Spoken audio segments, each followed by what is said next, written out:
What is up, guys? We are live. Zach in here. Rick in here. And we're excited today, guys. We are going to be breaking down the ultimate broke to millionaire guide for wholesaling real estate. Let me tell you something right now. I started out broke, became a millionaire with the power of real estate wholesaling. What about you? Well, I thought I was doing well, and I got on that corporate yo-yo wheel and did my 9-to-5 grind and played with the Joneses. And at 33, I decided I was broke. Yeah. I wasn't only financially broke, I was mentally broke because I tried everything. I tried to go to school. I did exactly what my parents said. And it just took me at 33, for God's sakes. I'm not even using that. I hate the word woke because I don't want to be mixed up with like any other crowd, but I had an epiphany at 33. I go, I can't tolerate this anymore. Exactly. And I'm telling you, we started out no money here, and we did a journey of no money and bringing it all into fruition with the power of wholesaling real estate. So we dedicate this episode today on teaching you how to go from broke to a millionaire in wholesaling. And guys, it's 100% doable. People tell you it's an uphill battle and all that. They're just like, honestly, if you want it, it's not money standing in your way. It's your will to do it. It's your moxie to do this. So I'm proof. He's definitely proof. A lot of people go, oh, Zach had a silver spoon in his mouth. I'm telling you, dude. Well, let me tell the story real quick. Yeah, okay. So guys, Wait. I get told this all the time. Oh, Rick taught you that you don't count. And here's the thing. Let me address this straight off the bat.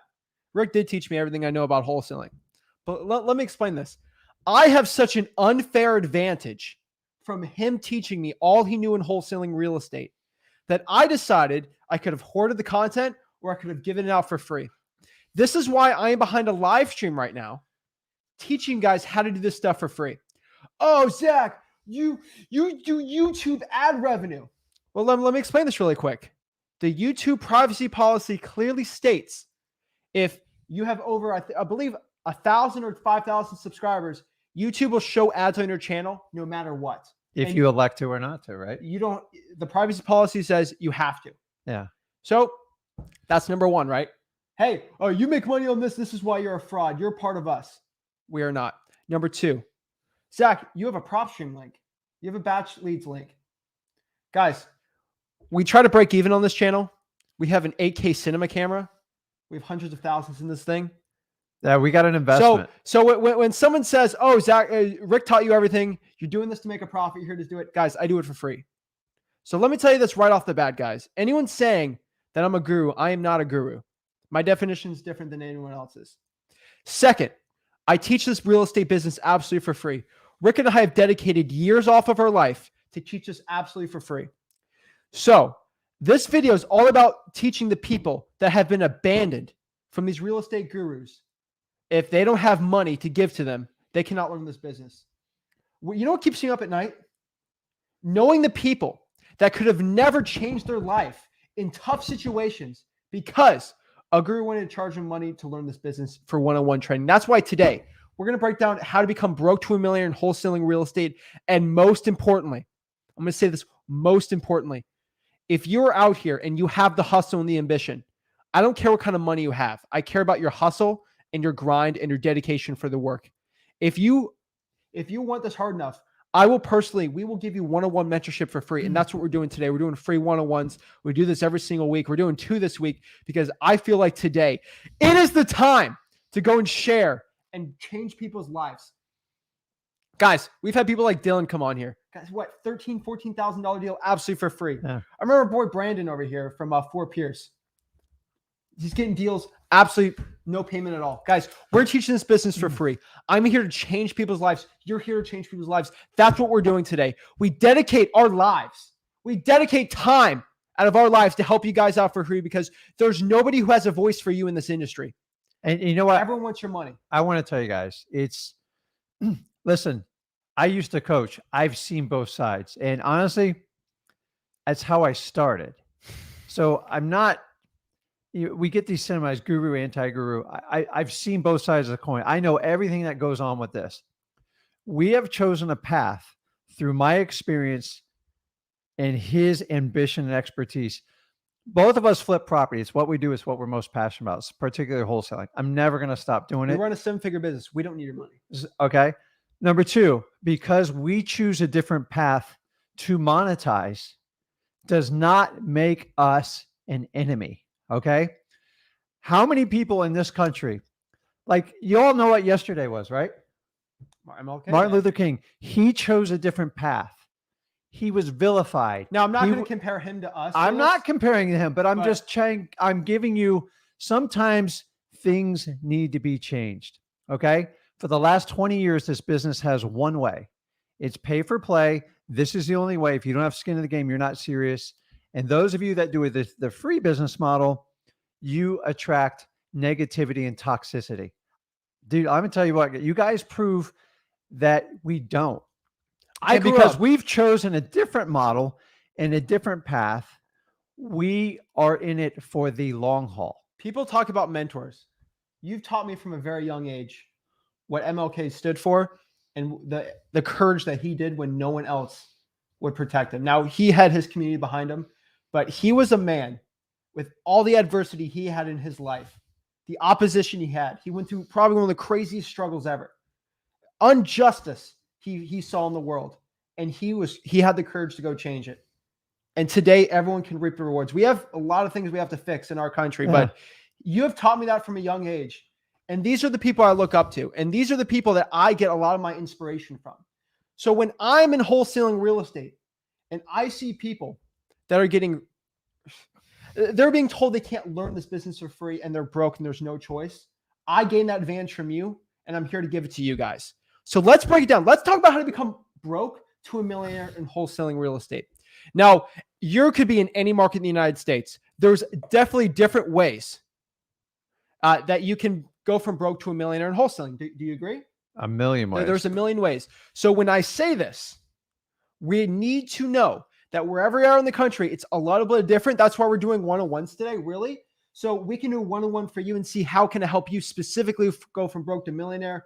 I can't tell you to do bandit signs because bandit signs might work in Missouri, but let's say you're in Phoenix, Arizona. That ain't going to work too well there, right?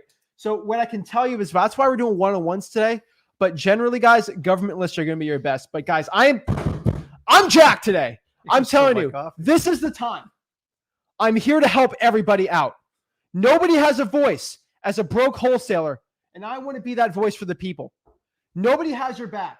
You've been abandoned. I'm here to help you guys out absolutely for free and let you go. Guys, I'm ready. Everybody knows I'm here to help. We have the men behind us, Macho Man Randy Savage behind us. He is behind us on this. And I'm jacked. Guys, you know this is the time for me to change everyone's life, change the wholesaling real estate. This is the battle for wholesaling real estate today. Guys, I've been this jacked in a very long time. And for you to get on my level, there's only one thing I know. Do it. We got to get out of bed and get it going, guys. Let's get it going. I want to hear you guys jacked up. Crank it up. Give me a Ric Flair. Let's go. Woo!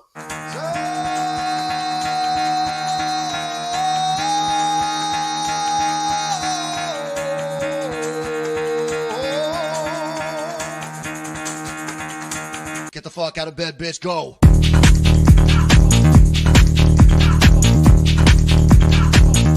Get up, get the guy go.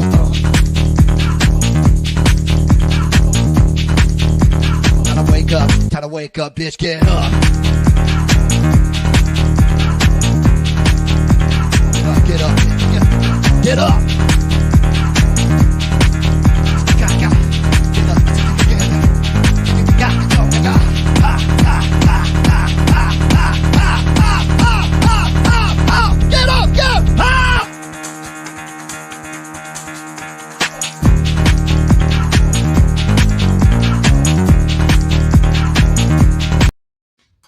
Let's go. Woo! All right, I need help from you. I need 2 claps and a Ric Flair. Dude, I'm ready? Terrible. Ready? Woo! We're ready to go, guys. We're jacked up. And you don't know who I am. I'm Zach Ginn. I'm a real estate entrepreneur, wholesaler, investor, everything. I'm 22 years old. This is my dad, Rick Zach Ginn. He taught me how to get into wholesaling. We run a 7-figure operation here in the Treasure Coast of Florida. And we are excited to share exactly how to get into wholesaling real estate for free. We don't have any upsells. We don't sell you a course. There's no way you can put a credit card in any of our websites or courses. We teach it all for free. Yeah. So that's Port St. Lucie for you guys and like that area.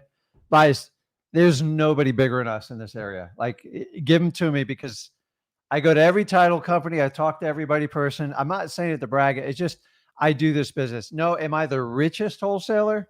No. But you know what? I get so much financial freedom, so much freedom of time that I can spend a ton of time with this guy right here. That's it, guys. And we're going to teach wholesaling like broke to millionaire right now. We've got some great comments. You know, you're too young to know Macho Man Randy Savage. I'm never too young to know the legends. I'm telling you right now. You can tell. We're getting some woos. I grew up on the I grew up on the wrestling. We're getting some woos on here. I'm telling you, everyone's hyped. King Edward knows we're the Guru Slayer. I know King Edward's story. He said some pretty interesting stuff. He's got a bunch of good, like, guys, Olivia out here. Pater got an ad from a certain person today before the video. People are running ads on our channel. People can run ads. People can run ads, but they're trying to sell you on stuff. That's the reason. Hey, what's up, guys? What is up? We got Phoenix in the house. Guys, let's get, guys, comment below what market you're in so we can go in here and get it. Let's do it. Get Crunk Zach, you're the man. I appreciate it. Woo! What's up? What is up?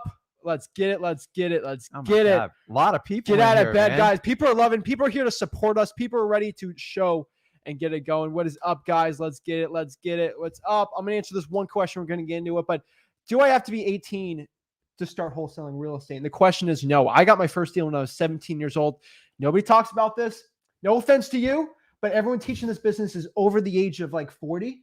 And no. So they tell you have to be a certain age before you get in this business. No one has actually physically done deals when they're 17. You helped me get my first deal at 17. So obviously you have more experience than any of these people. But also, when did you get into wholesaling?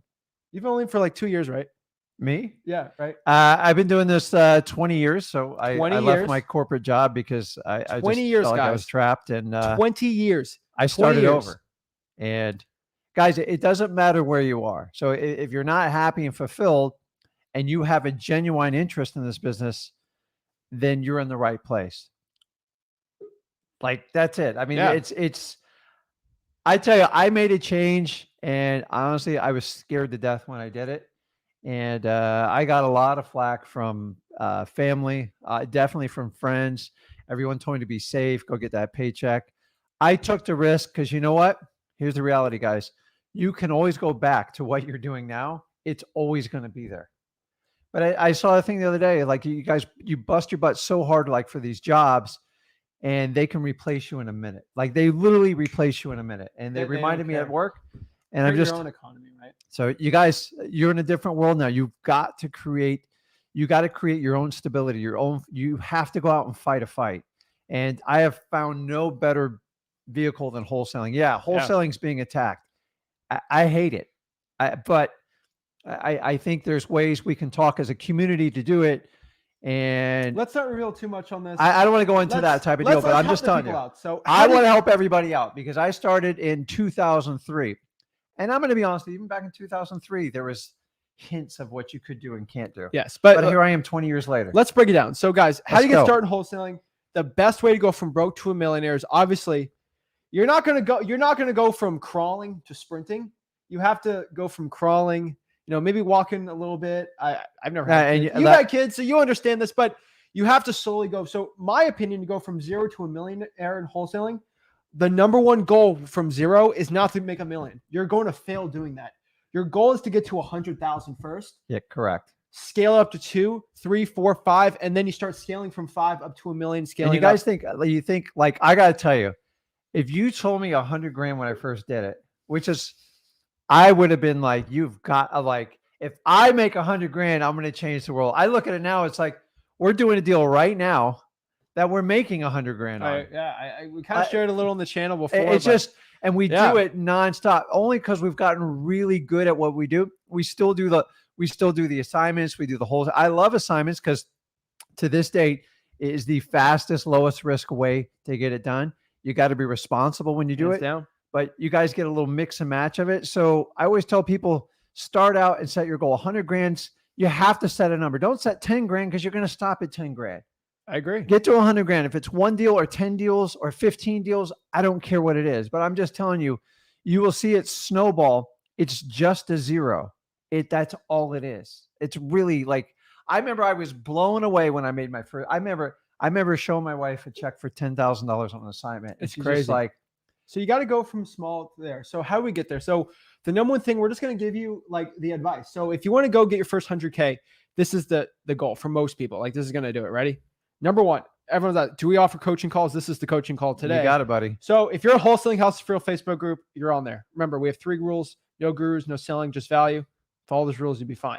What happens if you don't follow those rules? You get banned if you're a guru. So number one, what I can tell you right now is government lists. These are your code violations, basically from the clerk of the court, code violations from the code enforcement department, your water shutoffs, fire damage properties from the firehouses, tax liens, pre-foreclosures, usually list penances and notice of defaults you're going to find on there.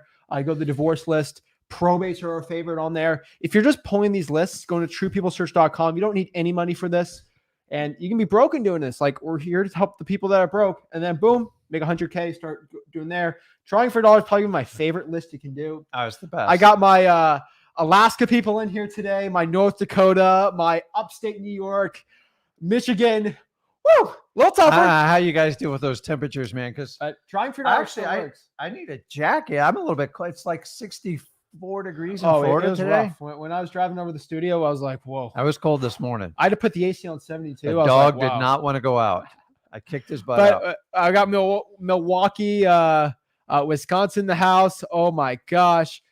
Crazy. So what I can tell you is those are the tools you're going to need. Your acquisition skills. What I tell you is you can learn Wisconsin, man. You can learn this absolutely for free at freewholesaling.com. I'm telling you right now. In Nick Canada. Did you see that? -31. Oh my gosh, it's terrible. That's but our awesome. Canadians, people's on here. So guys, you see people in the column, they'll tell you the markets they're in. Feel free to connect with them, work with them. We got Dom in Vero.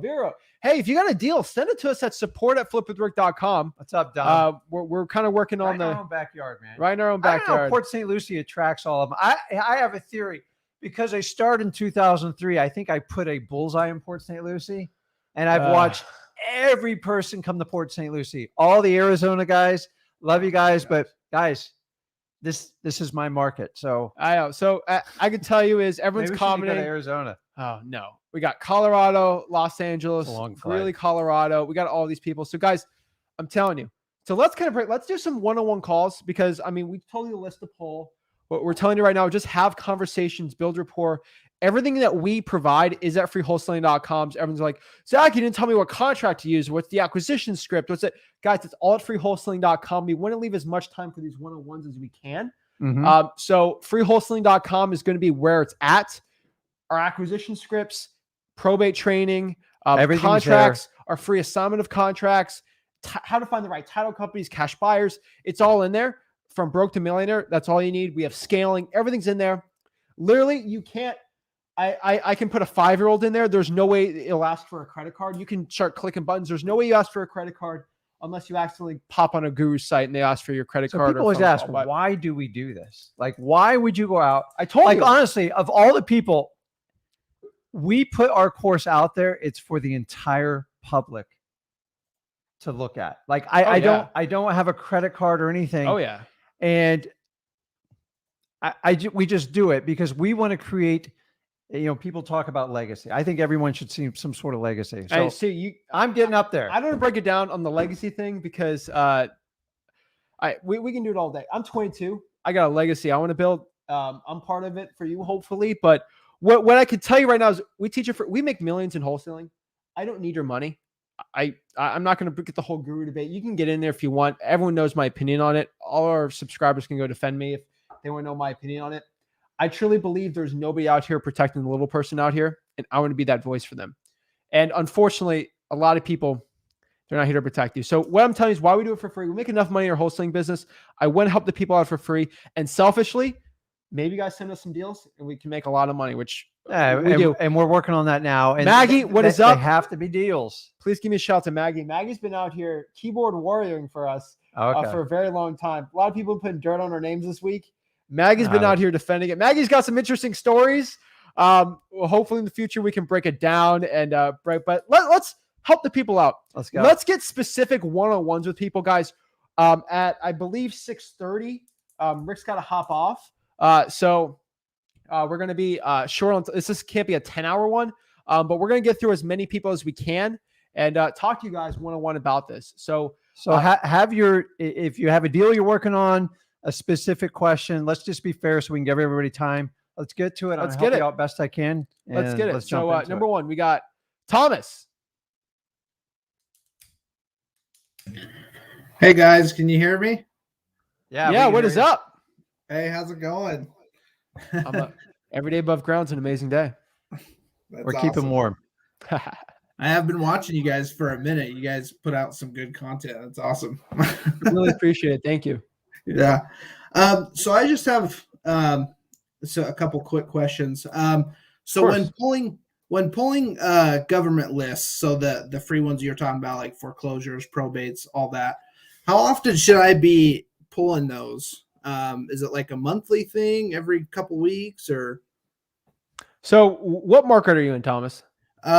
Salt Lake County area, Utah. Okay. That's a good one. First of all, drawing for dollars is amazing there. I would be pulling lists once a week on like the important ones, like probates and maybe the pre-foreclosures list and the IRS debt lien lists. Those won't be huge lists, by the way. The so fire damage property, that's when I would pull as much as I can. And then once a month for like the other stuff, code violations, water shutoffs, probably going to get that once a month, Some of them are only updated like weekly. So some are updated daily. Yeah. Some of your answers are like probates, evictions. What's the other one we talked about? The probates, evictions, water shutoff, fire damage properties. Guys, those are the ones you're going to stay on because if you foreclosures too, they're starting to pop up a little more. The code violations, honestly, it's usually once a month.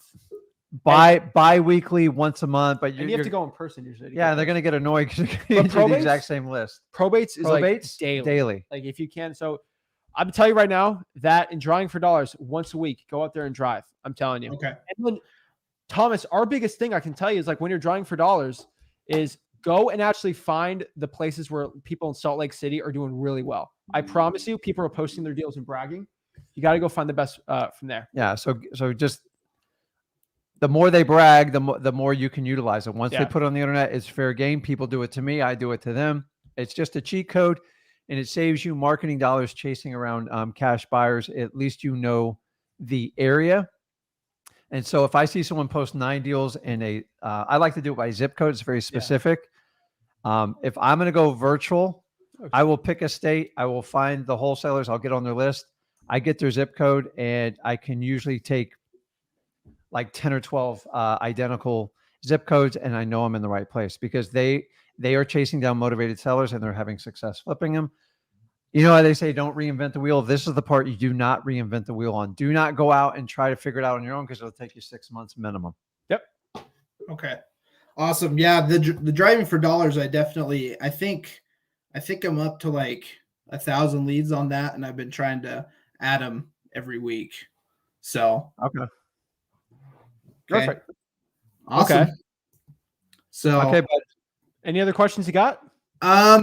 Yeah, so kind of just along with like, because I'm trying to, when I first started, I was trying to do like all the marketing. I was going to try and do texting. I was going to try and do cold calling. I was going to try and do some direct mail, but I decided to just focus on cold calling, get good at that. As far as like when you guys talk about like KPIs and stuff, what should I be looking at as far as that goes? At the end of the day, it's how many leads and appointments you're getting. Okay. You need to go and pull as many leads as you can in lists and create your own KPIs. I'm not going to tell you what's going to work in Salt Lake City because I need you to do it yourself. Even the people doing marketing in our market, they're going to cold call differently. And then, their baseline KPIs.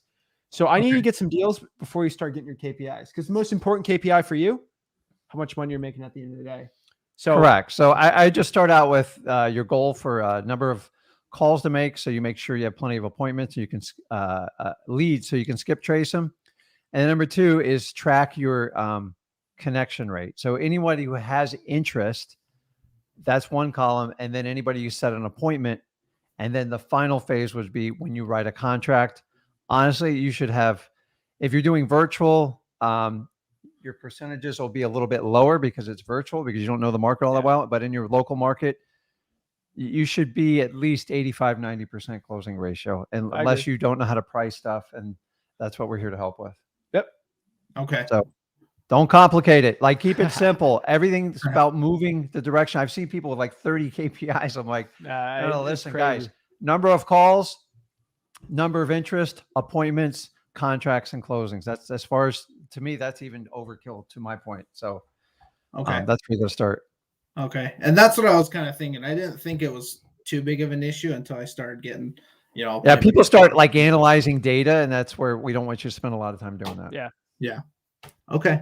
Awesome. And then like when you're talking with people, as far as that goes, so I'll talk with people and they'll just say, nope, not interested in selling. Those, will you guys just take them completely out of your database, or will you like try to connect with them again, or just if there's no interest at all, just completely take them out? Usually if someone calls us to direct mail, they're not interested. We won't do anything until if they specifically ask us to take them off the list, we'll take them off the list. But usually it just depends. Yeah, listen, if you pay for the lead, you skip traced it, and say you call them, they go, no, if laws are different, obviously. Make sure you follow laws in your state. What you have to understand is, unless they tell you take me off the list, that's it. That's what we think. I look at it as I still got a shot. I'm still in the game, man. Oh yeah. So you're saying there's a chance. Oh yeah. And that's how I look at it. Like, you pay all that money, unless you have to take them off, I wouldn't. Yep. Okay. Awesome. Okay. I think that's all I had. So I appreciate it. Perfect. Thank you so much, Thomas. Thank you. Have a good one. Who else are we going to bring on here? Let's see who we got on here. So next here we have Becca. Hello, Becca. Hey guys. How's the weather in Alaska? It's a little cold today. Not too How bad. do you know she's in Alaska? You got like ESP. Right. You already know this. I have an eidetic memory. It's ridiculous. So when you guys go on a live, and I remember Rebecca went on the New Year's Eve live. That's how I specifically remember her. I can't even remember what I ate for dinner last night. Well, I don't know how I got this. definitely got it from my mom, not you. Yeah, but what I can tell you is when you guys hop on, I remember you. I was you guys looking for my family. I forgot to tell you when I left the gym today. I freaking lost the truck keys. I had to gosh. search. I had to go like the front desk and have them paged. Okay. Rebecca, how can we help you out? We like ranting over here. Hey, it's okay. I lose my keys all the time. See? So guys, I started this New Year's, and I finally got a list, and I started doing cold calling. Definitely a fear I have to get over. But I did speak to a couple different people, but I have a hard time coming over. They said that they're set on like a price limit, like 175,000 firm.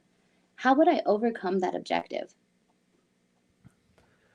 So if they're firm on the price, you have to go back on the 4 questions we have at freewholesaling.com. So number 1, motivation, condition, time frame, price. If their motivation is not there, it's not a good deal, and there's no point in trying to get them down on price, right? I agree. You can't, again, wholesaling, you can't force someone to sign something. They have to want it. And obviously you have to disclose, hey, you could probably make more money with a realtor. But if they want to go with that cash transaction, we can go forward with it. So Becca, here's how I look at it, okay? There's 2 key features with every seller we deal with. If they have either one, I don't even let price get in my way. So if you're pulling the right list of problematic properties, properties that are in distress that need help, number 1, either they're motivated. To be honest with you, it's kind of the easiest one because they want to work with you and they want to get it done. That's great. Yeah. The second one is when the property's motivated, but they're not motivated. You know what that means to me? It simply means they just need more time to get through it.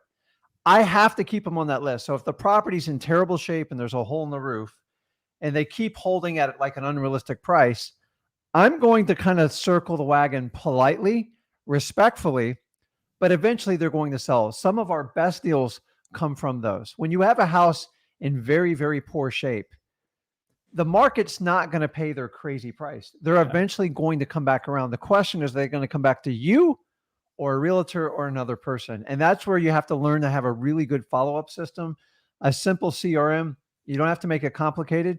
So it's either the property or the individual. By the way, if they're both motivated, it's usually a slam dunk. But that's what most programs will tell you. There's a million out there. I'm just telling you, it's either or typically. Okay. I have one other question. I have a motivated seller. I have a motivated seller. So I'm doing everything virtually. and I'm working in Houston. And so he wants basically to sell the house by Monday. Okay. But he doesn't want to give an inspection time. He's using this weekend as his inspection time. And he's like, well, I'll take whatever the highest bid is come Monday. But I don't really have like a cash buyer yet. So it's kind of hard to say. So Rebecca, you need an inspection period. Even realtors have inspection periods. He's trying to get something that not even a realtor will give to him. You got to remember, you need an inspection period just to do your due diligence on that real estate. Like, especially virtually. no wholesaler is going to go with that. No buyer is going to go with that. I mean, there's some, obviously. Like, we'll do one if it's on the spot, obviously, and we're actually going to close on it ourselves. But you have to have this conversation with him or her on it. Like, what kind of numbers do you have on it? I mean, is Yeah. it got like a healthy spread or is it tight? Let me see here. Like, what's it worth? I did an ARV on it for about 224,000. And what's he asking? He's asking for 175. Okay. So the problem is you're going to have to put some sort of eyeballs on it because that's not what I call a no-brainer deal. Mhm. Like if he's asking 100 and you could pay someone to go by there and just quickly look it over, Yeah. you can figure it out. But you got to understand your difference of what, $50,000? Yeah. If it's in poor shape, that could be a terrible deal. Yeah. And so it's like, it's too risky at those numbers, the way he's setting up. The reality though, is if he brings it to market, they're going to demand much more than you are. So do you know the condition of the house? By looking at pictures, it's been rented for the last 12 years. So he said he replaced like the flooring. Yeah. But as far as any kind of remodels done, any kind of updates, nothing. So it's 12 years.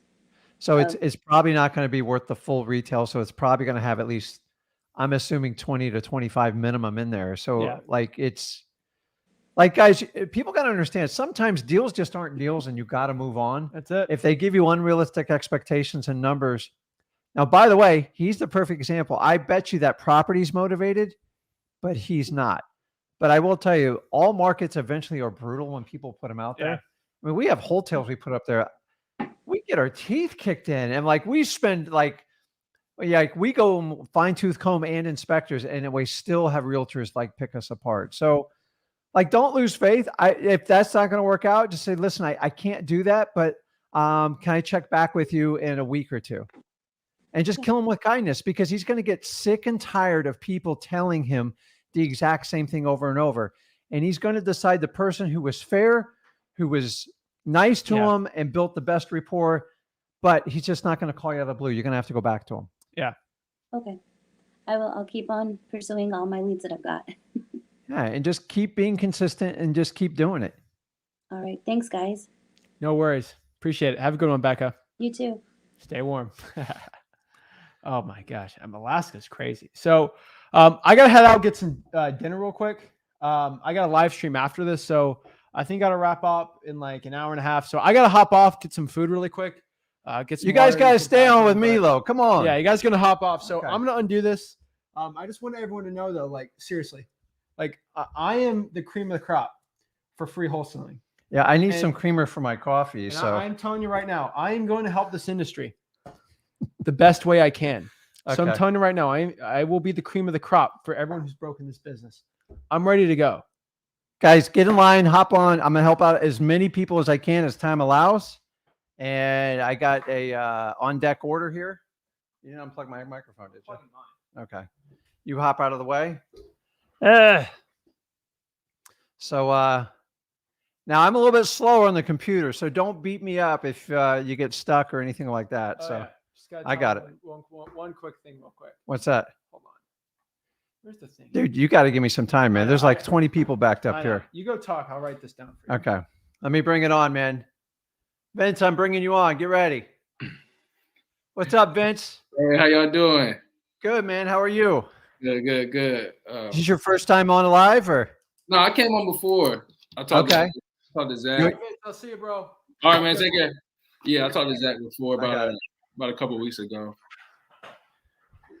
Okay. You got the old man now, so Oh, good. you get the wisdom. You get the I don't knowledge. have the youth flow and I got the gray. So Yeah. I get what can I help you out with? So right now, man, I'm going through. I kind of like a little bid on one of the properties I have on the agreement. Okay. So I got a bunch of buyers that want this property. It's about 2 or 3 that's like legit. Don't have to do any private lending. It seems like they got a lot of. I talked to one guy. He said he owns almost him and his partner own almost 400 properties. So they seem like real legit. I'm just trying to figure out. I keep going from one another, like, hey, this person offered me this. What can you do? And I'm just trying to figure out where do I just keep going? Because I want to get Okay. it. Yeah. So what market are you in? I'm not telling you to give out the address, but what market you in? It's Cleveland. Okay. So anybody in Cleveland, when you get off this, maybe they can give you some extra tips on it. Right. It's funny because when I first started, I was so happy to lock a deal up. I just wanted to sell it as fast as I could. And I undercut myself a lot. And I had somebody finally tell me, like, make me understand you only need one buyer. I don't want to be a realtor. You've got to understand that. I'm not into like you, because you guys got to understand you're selling the contract. So you're not really selling at retail because you have to go through a bunch of other hoops. You only need one buyer. Man, you got to do what's best for you and your family, and you got to do it ethically and responsibly. What drives me nuts, because I buy properties from a lot of wholesalers still, is when I give a number, they say, hey, I'm committed, and you do that. And then they start the bid process. I just pull out. I don't even care what the price is, because at some point there's got to be people's character and ethics has to come out. But guys, I'm telling you, your first few deals are more important than the last 100 you'll ever do in your life. So easily as you have multiple interests, you play it a little bit like a realtor, and you ask people, just listen, just submit me your best offer. I'm going to take the buyer that gives me the least amount of hassle, that gives me the best offer. If you can give me the best offer, I'll take it down right now. You got to have a mental number that you are like, okay, I'm good with. Right. But you got to understand, you can't keep pushing it to the point where you piss people off, because they're never going to buy from you again. I'm going to tell you this, Vince. I used to sell to the same guy. I sold him 42 properties. Wow. Guess what happens around deal 2025? It's a nightmare. They're constantly beating you up. And I learned over time, you're better off selling the guy who just wants 1 or 2 properties, because he's going to pay you more and they're going to be a lot more cooperative. So, when people say I got 400 properties, that shouldn't be the impressing factor for you. Like, because listen, let me ask you, Vince, if you buy 400 properties, you're probably expecting a huge discount, right? Well, that, and the way he said it to me was like, he said, I need houses. Like he said, we need to. There you go. So, so what are you asking for the property? I mean, what were you thinking? Well, I asked for a base of 82. Okay. And then what do you got it under contract at? 66. Was it? I got it for. Okay, long story short. Listen, I'm here to help you out. So you've got it under contract. Let's not go backwards. Well, I need help on the disposition side. I had it. Number one. Go ahead. I'm listening. Yeah. So right now we have it on the contract for, I think it's like 66. Or no, it's 76. Yeah, 76,000. Okay. Right. So gotcha. Right now the best, we went from 86. Now we at 86,250. And then, like I said, the guy that said he needs the house, he's supposed to call me back later today. Yeah. And then it's another lady, like everyone, like you said, ethically, but it just seemed like they still really want to stick around, because all of them, like they said, I want to do this. I want to get this house sold. I want to do more business with you later. So it seems like I'm not the bad guy.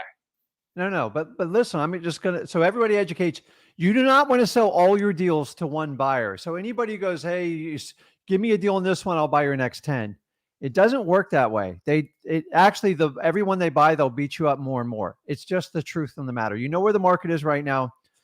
Vince, do you ever go on eBay? Right. You know the buy it now price? Mm-hmm. If they gave you 90, would you be okay with it? I'll be perfect. And say, listen, just say, listen, I think if we could do 90, we could just wrap this up and call it. I'll send the paperwork over right now, but I need an answer from you. Worst case scenario, he's going to come back and goes, I can't go over 88. So if he doesn't give you your 90, just go back and say, listen, what's your best offer? And honestly, like I'm meeting with my partners and I'll get it. I also like to play good cop, bad cop. It's better than realtor. Let me check with my partner. So if you don't have a partner, call your girlfriend, your cat, your dog, whatever it is, and just say, listen, I want to sell it to you, but my partner's, he's adamant. He's not busting off into like 90. You do 90, we have a done deal. And then you can get the offers, usually get it down to 2 or 3 people and go from there. You do risk alienating people when you do that. But in this market, I'm telling you guys, you got to fight because you need that extra 2 or 3 grand, put a little bit of money back into yourself, develop your marketing and like future deals. So don't ever let someone to say, listen, you either take it or leave it. Go, I'll just leave it. Like you can find somebody else. So you got to find where it pushes and it makes sense. I always do the math backwards. Property's worth 100, needs 20 grand worth of work. What I sell it for, someone's not going to hassle. But like when they say I own, I bought or I manage 400 properties, actually, I kind of red flag those because I don't want to sell them. I like the guy who's buying a house for his son, says, I'll fix it up. I got cash. I've worked hard with a realtor. It hasn't worked. They will typically like pay you more and they'll actually be happier with it. So, so if you were thinking 87, 88, add a number to it. I would tell you, I'm not even in charge of pricing in my company, Vince. Okay. Because I give stuff away. I just want to move property and they'll like take an extra 20 days and they'll, my wife will pull 25 grand out of a deal. I'm like, you got to be like, I am not allowed to price stuff. Zach doesn't let me do it. My wife, all our other team members are like, I'm just a nice guy in disposition. So you've got a good cop, bad cop. So are you naturally a nice guy, Vince? Yeah, at times I can be. So good cop, bad cop's going to work very well for you. Okay. Blame the other person. Go, listen, dude, I like you. I'm batting for you. But he's got a buyer. And he told this buyer, if you come through 90, honestly, if I can get that paperwork, like we can just wrap this up and move. Worst case scenario, you'll get the highest and best offer and you can move forward. Right. And that way you're not kind of playing realtor. And remember, you're selling the contract. Just make sure your language is consistent. Okay. Anything else? You got it, man. That's a good problem to have. Yeah, man. It's, because I was trying to tell you earlier, I had this property 4 months ago. But we've been going through so much because it was a foreclosure, a pre-foreclosure. And we got the payoff down. So now I put it back on the market. And I was like, God, if I get this property and we get to sell it, I'm gonna just play it so much different. Like I was like you before, I was trying to be quick, but I cheated myself out of 10 grand just earlier. You know what I'm saying? The first 100 deals I did, I gave them away. I made people so like, I remember people were taking me to dinner and I'm just like, and somebody told me, goes, Rick, you're just too nice to people. And that's when I was like, and then I started like switching it up. And it's like, now I went a little bit on the extreme. So I've learned age and over time, you got to find a balance. You can't just be like, so when I say, listen, if I give you 150 grand, can we just wrap this deal up? He goes, yeah, I think that'll get it done. And then I send them over the contract. They're like, it's 155. I'm like, see you later, dude. Like, cause you're never going to stop. And so you don't want to be that guy because but people think you have buyers forever. The reality is the buyers you're dealing with today in 90 days, they'll all be different. And I've learned this over 20 years. They're never the same. They come and go like there's no tomorrow. The guy sticks around 20 years buying houses. They demand a certain discount and I don't want to sell to them. Like I mostly like a lot of my wholesale deals. I sell to brokers because they bring cash buyers. Okay. I pay them a $6,000 to $10,000 premium. I don't, because I'm getting so much more than I ever thought I was going to get. And I do like none of the work for it, but I have a realtor have that discussion. So just don't get stuck in the realtor role. And let me know how'd you find the deal real quick? Can you tell people what type of categories? It was an RVM. Okay. And the buyer just called me back, said, hey, I just wanted to choose you. You sound like you could help me. And awesome. It's kind of like they chose me, So how much experience do you have in wholesaling so far? Man, this is going to be almost 5 months. Yeah. So it's a grind, right? I mean, it's not as cookie cut as everybody's like, I spend a little bit of money here, do this, do that. It's like, man, there's a lot of battles, man. Like I equate it to, I played football and wrestling. I thought wrestling was much more challenging in high school. And you all can relate, you do sports. I don't care what it is, but most of the time you're battling yourself. You're trying to outpace yourself. Do not worry about what other people are doing. Cause I get so many people say like, well, he got his first deal on that. You don't, the different markets, different worlds. Mhm. But I'm telling you, you have to be able to get up. And when you get your teeth kicked in, you just go back and you train and you learn how to do it. You learn how to talk to motivated sellers and you keep going. Guys, I'm tell you, my first year was absolutely no picnic. It was a nightmare. And I questioned myself like the entire time. And then when I brought Zach in this business, when I got much more mature about it, I was just like, I remember looking, I go, man, I really don't want to put him through this. And Mm. I put him, we did wrestling as a father-son type of deal. And I used wrestling analogies today in wholesaling. Because, it's like I get choked out sometimes, guys. It's Mhm. bad. And then I just get back up, I tap out, and I move on. But I love wholesaling. I think you're on the right path. And guys, when you ask for that buyer, you do not want the same buyer over and over because they're going to. And here's the other thing. This is the hardest part I had, okay? Don't become friends with your buyers. It's not a Mm. good mix because they're just going to buddy up with you and go, hey, Vince, man, remember what you told me? No. Hey, listen, just kind of keep it business and you'll do a lot better. Okay. So my friends that are like my buyers, they still call me today and bug the crap out of me. I won't even offer them a deal. I don't even care what's on MLS because they drive me nuts. So just keep it business. Okay.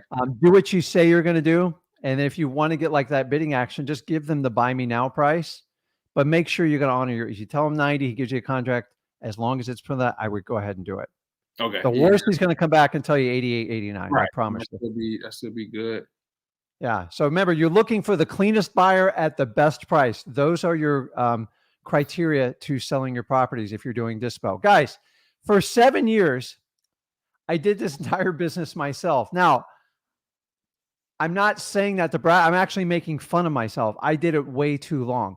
But I will tell you, I've got a lot of experience doing it. So just learn as you go. And once you figure out the Dispo side, you can teach someone when you decide to add somebody to your team. And guys, you don't need a big giant team to run these things. Some of the most profitable people I've met in this business, I've seen people with huge businesses. I'm talking $5, $7, $9 million of a team of 2 or 3 people. I don't do that kind of volume because I just like the amount of money you keep's up to you. What you do with it, if you get freedom of time and money for your family and your friends, that's the important part. So Yeah. what else you got, Vince? To piggyback on what you just said about building a team, because I got a couple guys that's interested in doing, the wholesaling piece. And I told him I pay for the leads. I got a guy and I told him, hey, we go to the appointments. I teach you what I know. We can split it 70-30.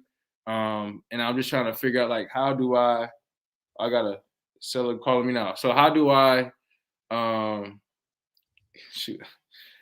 do I build, I'm sorry. It's okay. So you're asking how to basically JV with somebody, right? No, how to build a team. How do I basically pitch to them like, hey, like if you come commission based, I don't want to pay nobody hourly. If you come cold call for 3 hours for me, if so we Vince, get to meet. The reality of this business, because listen, I'm not here to knock on like anybody's programs or anything, but most people, just go ahead and get an acquisition manager. Acquisition managers, probably other than you, is the most important piece to your company. They're the people talking to the sellers. You know how much effort it takes. I've made a lot of mistakes with them. I believe this industry overpromises most acquisitions people, and then we underdeliver because you got to give them a ton of leads. I mean, if you don't have a lead flow of like 10,000 plus leads a month, they're going to starve. It's just, this business is not, you can't bring someone else. So my recommendation is work until you're driving yourself crazy. Like you don't have time. Like if you're struggling to do your laundry because you're taking so many phone calls and doing it, then that's when you say, always bring people in from the marketing aspect first.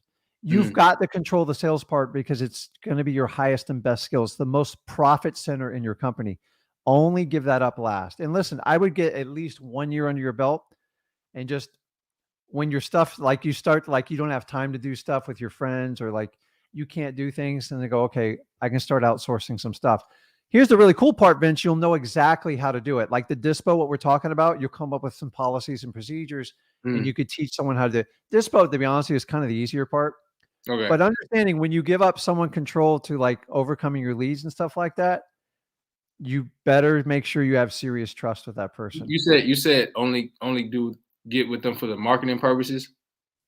So you can have them helping you with marketing. So if you do an SMS or you're doing an RVM program, Right. you can, like, a lot of it's very boring. Like it's repetition. So write out a policies and procedures, be very detailed. So you want to know how detailed you need to do it? I need you to give me instructions on how to make a peanut butter and jelly sandwich. You would be shocked how many steps there are on creating a peanut butter. You have to take it from that simple of a step. Okay. Especially because most of us are going to bring in a VA to help us out. They're only going to do exactly what you tell them. So many people in this business blame their failures on VA. And the reality is I failed a lot of VAs in the beginning, and I still do to a point. You have to give clear, implicit instructions. So think about like how you build a sandwich. People think it's 3 steps. It's actually like 46 steps head to toe. I never do it till you wrote it down. You guys want an exercise? So I took a class once and they talked about communication. My problem, Vince, is I'm always thinking 10 minutes ahead of what I'm saying. And I get communication issues. That's why I get people to help me out, because I'm ADHD. I know it, man. I'm excited. I love this business and I'm passionate about it. So start with like small tasks and let people build up their trust. And I like to give people direct, simple focused task. So if they're going to run your RVM, that's real. That's it. That's real. You give them instructions, you give them your KPIs, and you make sure you have some sort of follow-up system. So many times we give them 5 or 6 things, they're going to fail. Like it's hard. Think about when you got 5 or 6 things to sell. So you want to go deep and narrow with them. And then that way, if the ship burns there and they don't work out, you just hand it to somebody else and it doesn't rock your whole system. Right. People who have VAs that run everything, 1 or 2 people. I mean, I guess it's great in theory, but if that person goes MIA, your business is shut down. So you got it. Connect with us later in the week or even early next week and let us know the outcome of this deal. All right, last question. Go ahead. Dealing with sellers with tenants, but they want to give the tenant time to move out. But Okay. they want it, like I got that dude just called now. So he wants to sell a property and it's discounted. Okay. But his father stays in the house. So he's like, oh, I don't want to just kick my dad out right now. So how do I sell it once I get on the contract? Here's what I do, Vince. So many people, like, you look at the business side of this business, like, okay, he's being honest with you, it's his father. You're going to have to dive in and see what the relationship between the two is. The best way to do that, are you doing it virtually or is this in your local market? It's virtually, but like I said, I have. Okay. Talk to dad. Just talk to him. Because here's probably the reality of the situation. I've had this happen so many times. Dad might know nothing that's going on. He doesn't. He told me. So you're going to have to talk to him. Like, you can't just, like, I don't understand people who want to sell properties and not. I had a guy once, part of the deal, he gave me such a good deal. And you can use this as a leveraging chip. He goes, listen, I'm going to sell the property. My girlfriend lives there and I don't want to deal with her anymore. And you can't tell her I sold the property. I'm like, and so part of it is it comes down to like some integrity issues. I'm not going to lie to people, dude. Like, honestly, there's enough deals. Like, you asked me to do something so left field. I'm not that desperate for money. He told me to put him in a contract to where he give his dad 6 months. So, well, there's a cost to 6 months. So what if the place rents for $1,000 a month, 6 months, that's $6,000. And then plus if there's a holdover, I mean, honestly, that's a $10,000 discount. It has to be because there's no income and it's going to hurt your ability to sell the property. So the other thing you can do is offer the dad a buyout. It's basically bribing him. So listen, and it's challenging. Like, the last thing you want to do, okay, dad, if I find you a rental property, well, now you're going to become a realtor. Don't ever offer that because I'm telling you, it will sell you out. I would just have a conversation with him, get permission from your seller because it's a family matter. Right. And part of our job is we are sometimes social workers and we have to help people walk through the issues. It's never about real estate, guys. This is always people issues. So you have an issue there. If the price is right, and he'll price it in there. You can take on the dad, but like, is the dad going to let you show the property? Is it going to be difficult? What's the condition of the property? What's going on? So get as much facts as you can. But if you have to take a tenant on, I always get a deep discount for it. Okay. Because you'd get more if the property was vacant and you have more options. Right. So if you can price it into the deal, then that's fine. It's when you don't price it in and you make wild assumptions, you're going to get caught with your pants down. And I don't want you to do that. Yeah. And then the seller wants a $500 EMD. And I'm like, if I don't come through this deal, then I know they want their $500, and I wasn't going to try to risk that. Well, so I want you to understand that when they say earnest money deposit, if you give it to a title company and you have a contract with some sort of clause, you're protected. If you give it to him, it's a whole different ballgame. Okay. It's a whole different ballgame. So when you say earnest, if you put the money in escrow, so you can use the word escrow. Escrow is a licensed account that has to follow the contract. So like, I'm going to be honest with you. I've done deals. Now I'm experienced, but I've done deals where I'll give the seller $500 or $1,000 cash, but like I'm getting it 40, 50 cents on the dollar. And when I do that, I'm recording a lien against the property. Like you're not going to like, and I've had people back out of it before. I rather do it up front. Guys, understanding at the end of the day, you can't force people to sell their house. Just because they sign a contract, they still have to sign up to the closing. And I know there's a big movement. I'm just going to record a, an affidavit and stuff. I'm just telling you, man, when I was younger, I recorded an affidavit. I got my clock cleaned because I did not have an escrow deposit per the contract on the date and time stamped. And they can go after you for defamation of title, which is very expensive. Potentially a $50,000 lesson. So I got off with a fine. Well, I settled. I had to settle with my lawyer, and I learned. I go, okay, I'll never. Recording an affidavit, you have to perfect the contract perfectly, meaning you have to do everything and prove you did it. Did you know if you record an affidavit that you actually have to prove you showed up to the closing table ready, willing, and able to fund the deal? And if you don't, you're at risk with that affidavit for defamation of title. So the more you can talk to people, the better off. I prefer if it was just a pure tenant, like being like a family member. It gets a little sticky. So just get to the truth and see if you can work something out, and then see if you can price it in the deal. All right, Rick. Thank you for your time, man. Okay, Vince, let me know how it works out, man. Oh, yeah, for sure, okay. for sure. Okay, I'm going to bring the next in line here. Man, I tell you, Zach should not give me technology here. Okay. Who do I got here? I'm trying to see Kevin, right? I can't hear you, Kevin. Can you guys hear me? Hold on. Kevin.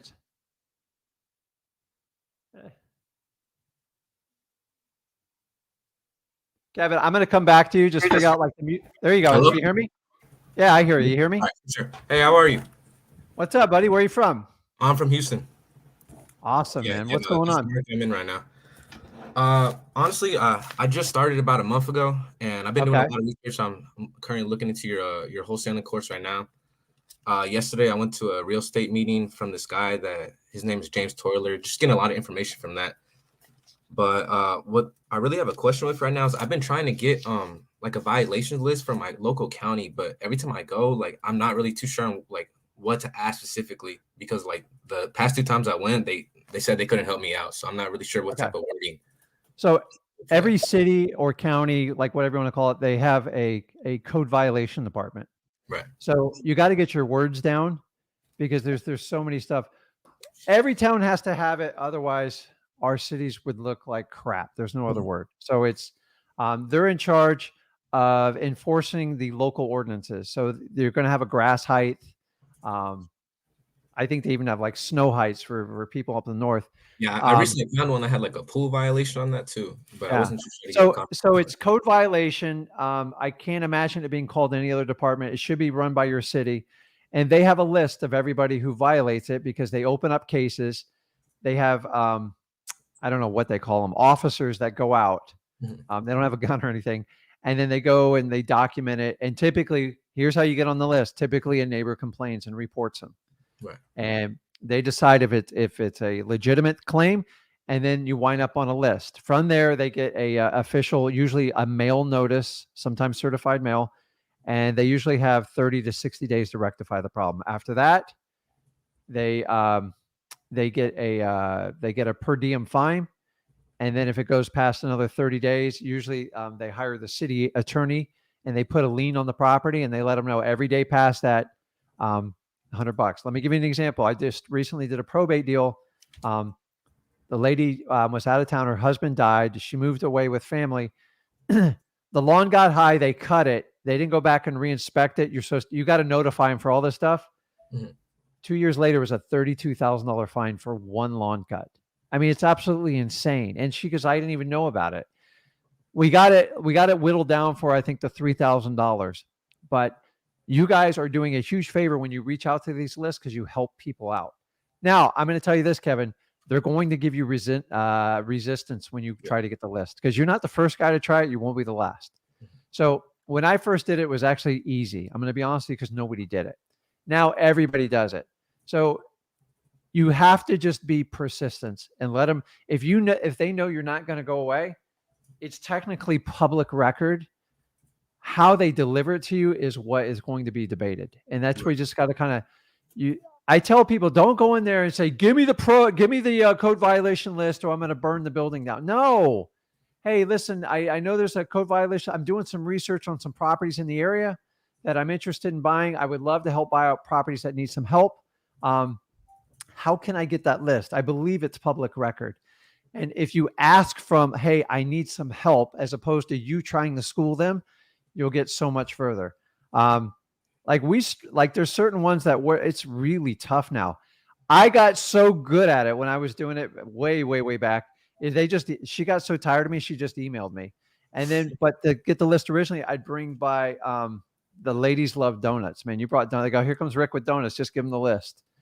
And so like tax delinquencies, oh my God, they still beat me up to this day. And I have to train my employees on how to go in there. And I'm just telling you, all these lists, the more resistance you get, the better, because most people just give up. So if you're in wholesaling, you learn up quick, you don't give up anything. You sit kindly. You can always use FOIA, which is FOIA, which is the Freedom of Information Act.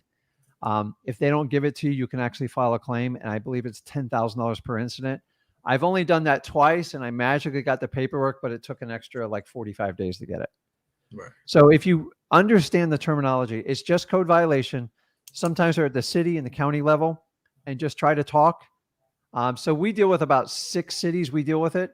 3 of them are very, very giving and kind. The other 3, I've been doing this 20 years and we still fight for it. So you shouldn't be getting code violations like every week, every day.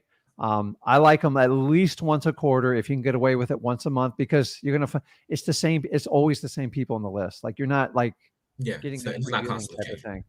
So remember, that gives you a clue of properties that would definitely meet your criteria. And those are going to, but like persistence, I'm just going to, you have to be persistent. And when they see you're not going to go away, they'll just give up on you. You want to know how I figured out probates? I sat in the probate court literally for 2 days. And then I sent my wife another day. And here's the secret. I will tell everyone that you women have a huge upper hand on all men. Women get things done much faster than us men. So if you have a girlfriend, a wife, a daughter, or anything like that, I'm just telling you, they get so much more. And especially if it's woman to woman. I love the ladies. I've been married 25 years. I got a 20-year-old daughter. I'm just telling you, my wife and daughter connect. They get stuff done. The minute I get in the middle of it, it's oh my God, it's like a foreign language when men speak. So you want to get something done with a realtor? Have a realtor speak to a realtor. We all have to speak the same language and it helps out a lot. So be persistent. Don't get frustrated and just kill them with kindness. For sure, man. All right. I really appreciate it. Thank you. You got it, man. Just keep at it. And you know where to tune in. I think we're live 3 times a week and we put out 2 videos a day. So just keep on going with it. All right. Appreciate you. Okay, bud. I'll talk to you. See ya. Okay, let's see here. Ty, you there? I can't hear you. Hey, yeah, I was muted. That's okay. How are you, How Rick? you doing? You look busy. I was ADHD. You know what I mean? We have that. We have that in common. Well, listen, do you know, like when I went to school, my teacher said, she goes, Rick, I don't know, like you have like this energy level, but like you can't. And I remember you saying back, this is a long time ago, I'm like, why do I need to like to learn this? Like I always valued history because I'm like, it was really cool. Even though I was younger, I didn't value it at the time. But like when it came to math, I got math, but like I remember like English and stuff, like I just used to just zone out on like, I remember pronouns and adjectives and like prepositional phrases. I God. made a mistake saying, why do we need to know all this stuff? Like we all know how to speak. And my teacher told me that. She goes, you're going to work for somebody one day and you're going to have to understand this. And I remember saying, why do I have to work for somebody? That's the best question. Well, I got sent to detention for it. Oh my gosh. And then I followed that path. My parents, they're good people, but like we had bad information back then. So I went to college. I did get a degree in finance because I was always interested. I always figured at least I'll know about my money. And I gave the corporate world a shot till I was 33 and I just threw it in. So I just learned differently. Like most people on this channel, most wholesalers, I like guys put in the comments, we just learn a little bit differently. It doesn't mean we're stupid. It doesn't mean like anyone's more important or less, but we just learn different. I learned so much just working on my deals. And that's why I'm really excited to do like the JV thing with people, because I find people, you put a deal on the line and like, I'm all in. And so what can I help you out with today? Well, no, that's true. I actually didn't realize I had ADHD until college, and then I realized I was zoned out and I missed half the lecture. It's a superpower. I'm telling you, it's a superpower, but sometimes if you can harness it, it's like neurodivergence is a. I agree. If you have if to you can do harness it it and put it in the right problem direction. with us, you get 6 things on your plate. It's not good. It's not good. And I understand that. Yeah. So if you guys have an issue with that, understanding it's a superpower, it's nothing that needs to be drugged down or anything like that, unless it's need to be. I'm not a doctor, but I'm just telling you, I think what they're doing with kids today with like, thank God my mom like didn't drug me. I don't know what would have happened, but that's why I think I'm so good at deals, because I just want to connect and I go very deep with people. But sometimes you put 8 things on my plate. Like my wife gives me a list of the grocery store. I get down to like 3rd or 4th thing and I take a phone call and I walk out. It's like so what can I help you with? Where are you? Well, my market or where am I? Or where I'm actually operating. I'm located in Tennessee right now, temporarily. I left Florida like in the summer. That's where I'm marketing. I'm actually, it's funny because I asked you guys about it before I even delved into it, because it was where I went to high school, kind of where I grew up a little bit. And so I was like, well, I know the area. I wonder if it's good. And Zach was on the live and he was like, oh yeah, Pasco County, they're great. And I believe even you guys might be there. I'm not sure, but I didn't realize how competitive it was. No one's talking about it. And I mean, I got in all the Facebook groups and I've been trying to network. I haven't really been able to connect with anyone yet. I'm not sure what's going on there, but there's so few people that are advertising or that are saying that they're in it. But when I'm calling these people, they're annoyed. They're very much frustrated because they're getting calls every day. And so I guess that's my first question, is kind of how to like operate in a market that I had no idea was this competitive. And they give me a chance just because I guess a bunch of VAs were calling them, foreign VAs. So they're like, well, you sound American. So, I'd rather deal with you. And it's so mean, but I mean, like, that's kind of most reason why I'm even getting them to talk half the time. Okay. So let me start out by saying this. Okay. And this, you're not the only one that feels this way. Okay. So I want everybody to listen here. The word competitive market and saturated, I think they go hand in hand. Yeah, that's probably the better word. Yeah, maybe. So saturated is like a buzzword. I will tell you this. I'm in South Florida. I'm up to my neck in competition. Here's all you have to do. Ready, Ty? You just have to raise your game. I'm just sorry. If everybody's here, you just go here. I get it. They're getting called. Listen, the cold calling is saturated. Like even I admit it, like we did phenomenal with it 3 years ago. And every year it's, the problem is, and once I'm not knocking, but once all this information gets taught, it gets in everybody's hands. These big secrets, they're all out. Right. That's why I don't charge anything. It's not because I'm like really, I'm not anti anything. I've heard all these secrets since 2002, 2003. There's no new secrets. Right. So what I've learned to do, here's what I've done. I'm still in sophomore, and I do virtual markets. Virtual markets are more challenging for obvious reasons. You don't know the markets as well. There's a higher failure rate, and nobody wants to disappoint people. So instead of like, okay, it's too competitive, I get out of here. When you get people on the phone, is you just got to learn to have conversations and not be a robot with people. Yes. Right. The art of cold calling is 98.5, 99% rejection rate. Know it going in. Mm-hmm. And just build I've sales and cold calling was already kind of in my, on my resume, which is what gave me a good portion of the confidence to do it. This is the industry is what's new to me, and where I'm like kind of starting to question myself. Right? You're in Tennessee, right? Yeah. What market are you doing? Pasco County. Okay. I know. Okay. So I'm not. Listen, I don't know everything about you. Pasco County, you talking about in Florida or in Tennessee? Yeah, Tampa Bay area. I'm marketing in Florida because I know it. I know that I grew up there a little bit. Keep doing that. Okay. I don't know what part of Tennessee you're in. You can announce it or not. I don't care. But I'm just middle of nowhere. No one will know. I'm like an hour to Chattanooga, an hour and a half. Okay. I would still try to find the closest market to you that makes sense. Yeah. And start the work at. I don't know how long you plan on being in Tennessee, but like even if you leave there, you can get a foot in. You can get some like help. You talked about networking, which I agree with it. The internet's sensational, especially social media. But I will tell you, I'm in the Port St. Lucie area. I attract every wholesaler because they all think it's really easy. Well, if Rick and Zach are doing it, we'll just clean their clock, dude.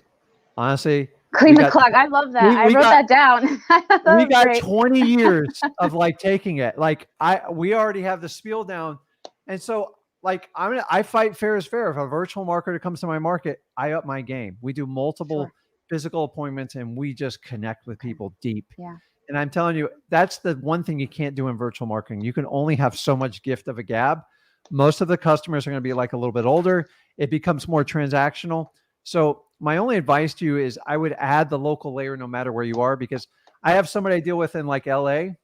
He only does 1 or 2 deals a year. Now he has an entire virtual market, but when he does those deals, he makes 100, 150 because he knows his market so well. When it comes up, he strikes. He'll spend 2 hours with a little elderly lady, buy her coffee, do some other things.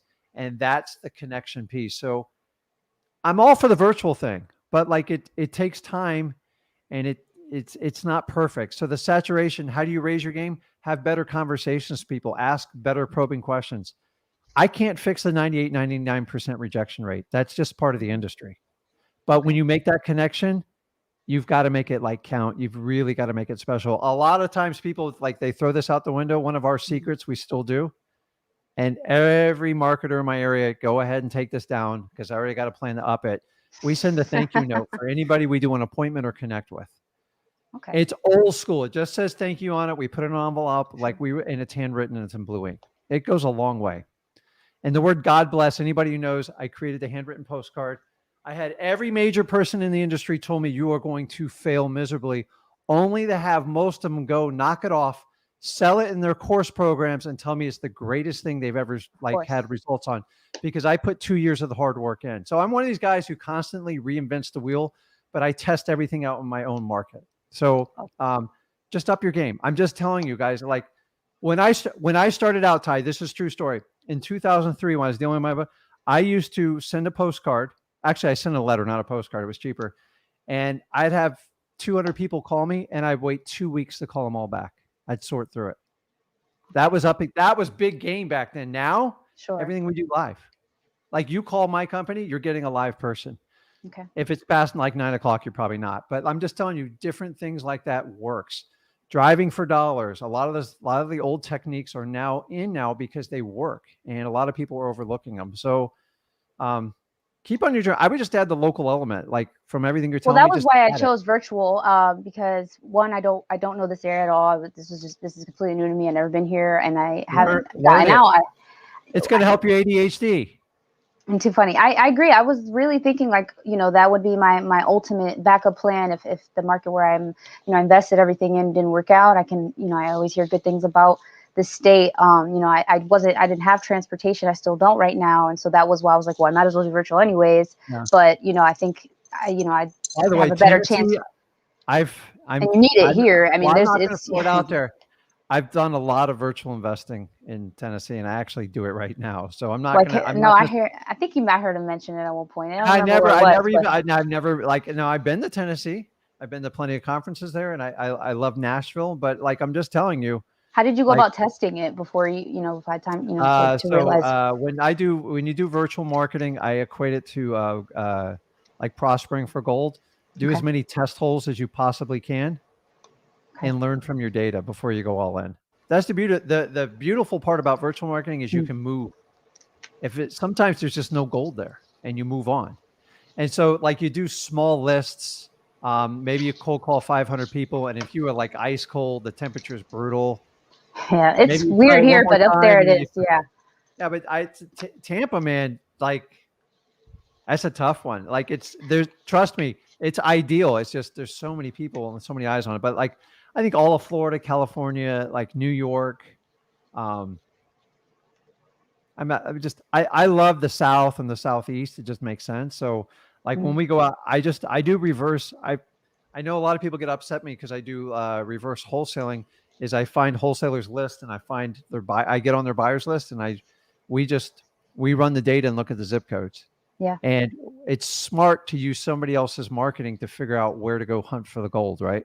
I was thinking about that actually, and you mentioned that I had been able to get on the probate list. They email it to me every month, and I was considering like I was trying to wonder what benefit I could get from maybe reaching out to the other people that are getting the emails, as well, because the whole, when they CC everybody who gets the email, you can see everybody who gets the probate, and that's been challenging because I was, a lot of them, you don't get the property address. The list doesn't come with the property address. So you have to you can't even skip trace just the name. So you individually look it up in the clerk's online site. And for a lot of them, they don't, the address isn't there. You can't find it, like even in the tax collectors, even in the clerk court. So I'm just kind of like going off the idea that it's an inherited property.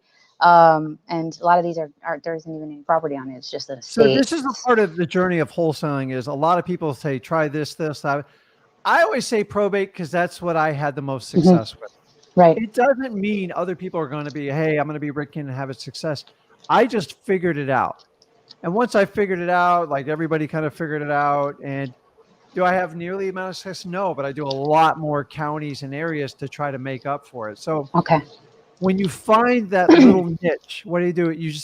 Like I tell people, go all in. So if you're like me and you have a focus problem, I like to go really deep and narrow, and you can get a lot of damage done. So like when I find a neighborhood, when like houses, like, my God, we just had a thing where we just sold 3 houses all within the same block. I had my team go door to door to every door, and we found one more deal.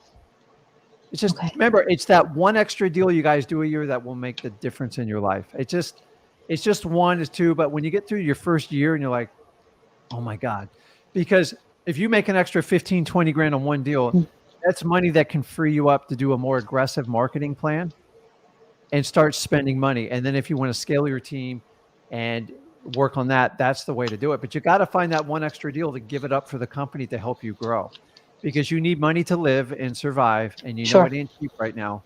So once you get past that, I got to find one extra deal. What am I going to do? Am I going to do an extra driving for dollars? And am I going to make an extra 500 calls, whatever it's going to be? Because at the end of the day, it's just you. And that's the weird part about wholesaling. You guys put in the comments, this can be a really lonely business. And we don't talk about it a lot. Yeah, it's pretty bad. Let me tell you what. I've cried, I've screamed, I've danced, and we all have this disease with ADHD. You're either here or you're here, and you got to find a way to flatline. Literally, yes, 100%. So you have to that's why I resonated. And you say it's kind of, how to overcome the self-doubt, because it really, So I manage some of my anxieties and fears. Like I like to work out because it's good for your body. I can think, I can listen to a podcast. I just check out. And I tell you, there's days like this morning, I did not feel like working out. I didn't want to do it. It's cold. I don't want to deal with this. I have a full day. I've got meetings. I got lives. You got to hit this automatic mode. I'm just going to do it It's just a because you got to discipline thing. trust your gut to do it. Because if you do wholesaling like how you feel, you will never make it. You have to discipline yourself to get through it. So I hope this advice is helping you out, but like It is. I know I didn't have any particular, I don't have anything in the I'm more pipeline exactly. philosophical So than Zach I because appreciate got that. No, 20 I years do. of it, Yeah. and Zach's much more mechanical because you got to understand, Zach runs our wholesale operation, so he oversees Yes. everyone, Yes. and he's 22 years old, and he's very gifted at it, and I know he's only going to get better. So No, you guys are great. I love it because Seriously. we work on the business, and as long as I'm working the business, I will share information with you guys. The minute I don't wholesale, I'll let Zach run the show. Your But abs. discipline, work Yes. out when you don't feel like working out. That means make cold calls when you don't feel like doing it. And if you've got to make 22 days of successful in a row cold calls, that's what's going to get you the success, not when you feel like it. Yeah, I'm full time. I've been doing this pretty full time Monday through Saturday. I'll try to get up I start my calls 9. I'll end at 5, between 5 and 7. I'll have my few little breaks. But I run out of lists before I run out of time. Yeah. In this business, run they out of don't care leads how before many I run out hours of you time. work. In the beginning, Right. guys, you are going to put in much, much more time. Yeah. I was obsessed when I started this business. I read everything, consumed everything. You guys got to be a lot more careful on the internet because you can't just read everything on the internet and assume it's correct. Like it's everyone's got an opinion. You can't stop it. And so I find people on social media, it's just information out there. So you got to make sure you get it from very trusted sources. So I think you're in the right place. So take it all with the keep us Thank updated. you. And you got any other questions? I actually just really simple because to be honest, the closest that I've gotten to getting something under contract have been these condos and like attached condos up and down, private condos. I seem like that's the closest I have gotten to my contracts, and I don't even know. I kind of hesitate because I don't, everything's single family, multiplex, commercial, and I don't hear much conversation about that and whether or not that's something to delve into. What's let's have a conversation. In a perfect world, I try to avoid condos, and I'm in Florida. Yeah. For God's sakes, we have. That's the only reason I ask because it's Florida. But I will tell you this: I did a condo, 4 or 5 months ago, and we made $80,000 off of it. So I will tell you this: condos and probate are liquid gold. All right. They're liquid gold. I'm telling you, you get a lot of subject to out of it. There's a lot of creative financing, and there's very little resistance. The bad part about condos are the HOAs. That was my next question. I had a lady today. She's like, "Well, I don't know if they'll let them buy it. They're not really keen on just letting anybody in here." And so always, if I'm talking to somebody with a condo and they're motivated, and it's got to make really good sense, ask them for a copy of the rules and just sit down and read it like a book. There's usually 2 big issues that come up on condos. Number one, there's a 1 year, or I've seen as many as 2 year resale restriction. That's a killer. Okay. It destroys it, and they know it. That's why they put it in there. Okay. You got to stay away from those because they're problematic unless you're really, really getting them cheap. They also typically will have you can't rent it out for the first year. They're trying to discourage investors. Okay, of course. It seems like that, which is so strange. What's the second one I always see on that? There was another one. There's a big one. So the resale restriction, the rental restriction, and then they have these ridiculous rules. So in Florida, I buy in 55 older community because I'm getting there. And I could do it. Before it was a nightmare. They would make me physically go to a board meeting, physically, with all the technology, physically sit there. And I had 1 or 2 choices. I could either be a negative Nelly and oh crap. You sit in front of the board, they try to tear you apart. And your argument has to be how you're going to make the board and their community better. All I want to do is clean the property up and get it up. And so you have to be approved on these boards. So typically you have to pay $100, $150 application. You go through it. And so when I sat down with the board, by the time I was done with that board meeting, I had the board member buy the property because you had really good conversation. Because I'm selling it below market price. Okay. He wanted to move his uncle next door to him. And once I told him I'm trying to help your property values, they think you're trying to hurt them. And Right. it's just an educational part of it. The application process kind of, it stinks. There's no other word for it. So if you're going to be assigning those properties, you've got to give yourself enough room. Instead of having you fill out the application, have your buyer fill it out. Because Okay. if you have to do the application twice, they're going to give you a lot of resistance. Like Okay. they can't you can explain it to your blue in the face. They don't understand it. Like, why would you do this? They assume you're up to something like that. I recently had a condo tell me, you ready for this? This is my favorite. They told me a corporation cannot own a condo. So I gave them 5 properties that were owned by the bank in their thing. I said, explain this to me. So I said, listen, just put it in writing and I'll hand it to my lawyer. After a 2-week debate, they finally caved. I go, just because you wrote that rule doesn't make it legal. Now, honestly, I was like, I was ready if I had to. Now, how can you get around that? You can buy it in your own name, but you know how that kind of works. Yeah. Sometimes you can put them in a trust to get a little bit tricky, but I'm too old to like play those games anymore. I just want to be transparent. Now, a lot of people are chasing down the multi and the single family, but I tell you, the condos, they work, but you've got to like do your homework ahead of time. Townhouses are wonderful in the state of Florida. Okay. And there's a lot of them, and they're often very, very overlooked. The HOAs have a lot of power, and that's where you have to be very, very careful with it. And then, by the way, they have estoppel letters, and sometimes there's 2 associations. There's like a master of the building. An estoppel letter is a fancy word. Oh, Gestapo. Yeah. So it's ESTO. I think it's PPEL, and it's just a fancy letter for saying, make sure the property's up to date on HOA fees, and the property's in good standing, and there's no violations. Okay. And typically they charge $250. So it's not uncommon to have $500 to $700 in charges on a condo. I think they do it to discourage people, but I love them. Like I do them all the time. I love 55 and older communities because they don't get nearly as much traffic, but they're difficult. So if it has a resale restriction, just pass. It's not going to be worth your time. I don't care what you buy it for, unless you want to personally live into it. And don't try to cheat the rules, because I've tried doing that before, and I just don't like to draw attention from attorneys. But condos, guys, I think I do that. Townhomes work very wonderfully. So, by the way, you can go in your list. You guys go to listrei.com. It's our affiliate. I don't hide it from everybody. You pay them, you pay me. It's the same price. We just give you training. So it's a benefit. So I rather have these companies pay for your training than you guys pay for it personally. So that's my disclaimer on that. If you go in there, you can specifically search for condos and townhomes. Sometimes Batch will let you search a certain way, or you can use listrei.com through PropStream and search a different way. Heck, you can pull county records. I don't care how you do it. The problem is sometimes we forget to take condos off, and you're like, why is everybody calling me from a condo? I'm like, we forgot to sort the list. So I like condos and townhomes. Just once you find a townhome like a condo area like you don't like, make sure you exclude it off your future list and learn from it. Okay. Like there's condos that have equity. They call them equity members, and they're usually associated with golf courses. And so the average in our area is $100K buy-in. They're almost impossible to sell. So avoid equity memberships. They'll come up on your list, and the minute you find it, just make sure you write them outside your list. So, okay, that's awesome. That, I mean, honestly, that's pretty great. I'm more than grateful for your time. I'll let somebody else come in.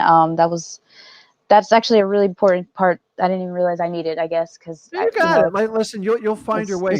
Otherwise, I need hedge fund buyers. Everybody's how much do you want? How much are you gonna give me? And they're, they want 200-300 plus, and they're worth it. A lot of these houses are already nice. So listen, condos and townhomes are the new affordable living in the state of Florida. Because, by the way, I saw a lot of this coming, and I never bought mobile homes before. And me and Zach had those this too. idea. I didn't even think about that. I mean, I know this. I know there's mobile home trappers, and I've seen them.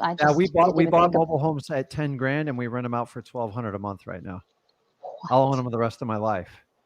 And now they're worth like $100,000. Like I would never sell it because it's oh my gosh. And I was very not anti-mobile home. I just felt they were beneath me, and I made a huge mistake on it. So I've made up for it. So I'm just telling you, don't Okay, overlook I've been mobile homes passing them for up. I completely have been just literally like just passing them by all you because I have don't to know do is anything look about from them. the rent roll. Look what they Okay. rent for and price it out. So if you get $1,000 in rent, you can easily pay 10 grand. You get your money back in 10 months. Wow. And you could easily convince someone to finance for that. If not, call me. I love them. You don't need to buy the whole park. You guys are on I my want to list. buy the You're whole top park. 5. The key with mobile homes Right. is they got to own the land under it. That's my only criteria on it. I Okay. don't want any lease agreements. Gotta own the land. They gotta own the land, not just the. Yeah, because then you got to pay a okay. land lease, and it's constantly going to go up, and Of it's going course. to eat Okay. in your cash flow. Thank you, Rick. Okay, Thank you, guys. awesome. Keep it Everybody up. have a great night. Absolutely. Okay, I'll I'll keep talk to you. tuning in. Okay. Take care. See ya. Okay. Who I got here? Joaquin, I'm bringing you on. You there? Hey, what's up, Rick? How you doing? Good, man. How do I pronounce your name so I don't butcher it? It's Joaquin. It's a Spanish name. Joaquin. Okay, I got it. See, you just got to tell me. Actually, you don't have to tell me once. You usually have to tell me 2 or 3 times. So I apologize. Zach has like this photographic memory. Like, dude, the guy can watch. He can watch a 2-hour instructional video and tell you exactly when somebody said something. I'm like, how in the heck? He didn't get that from me. He definitely got it from his mother, which by trade's a school teacher. So it's good. What can I help you out with, bud? Yeah. So I just had a couple of questions here. I won't take up too much of your time.